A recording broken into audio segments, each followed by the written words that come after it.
The development plans for these properties are ultimately guided by a few factors.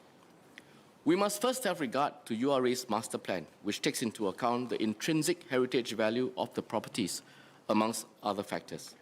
Specifically, the planning parameters assigned to areas with black and whites are important considerations. The planning parameters determine how such land can be used and for what purpose. For example, whether it can sustain high-intensity development, such as high-rise buildings, commercial developments, and so on. Or alternatively, whether it is zoned only for low-intensity landed properties only.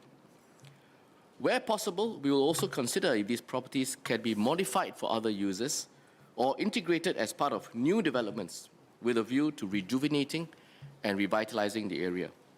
This allows for modernization of the estate while preserving the property's core heritage value.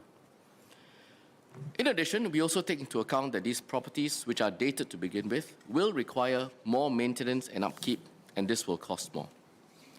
Second, these lands are part of our reserves. Singapore's overall portfolio of state assets comprise financial and physical assets. Our physical assets include state lands. The state should be able to keep land parcels as a block where appropriate, and this will give URA sufficient planning latitude. So these are the considered decisions that takes into account a balance of factors, including, as I said, the URA master plan. Specifically, for a heritage bungalow, there is the building itself. It has heritage and historical value. There's also the land on which the building sits and the areas adjacent to the building. How this land is utilized is also considered in the context of the URA master plan, which sets out a suite of planning parameters to guide our land use to meet our nation's needs. In addition to preserving land, which is part of our reserves, we also manage the land use to cater to Singapore's land needs in areas such as housing, education, and commercial uses.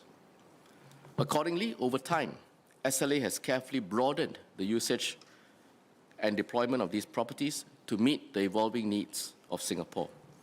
A judicious balance is necessary, particularly between protecting heritage properties in Singapore and redeveloping them altogether. Hence, while we continue to retain some of the heritage bungalows for their original residential use on the rental market, some others have been demolished as a cluster to make way for newer developments.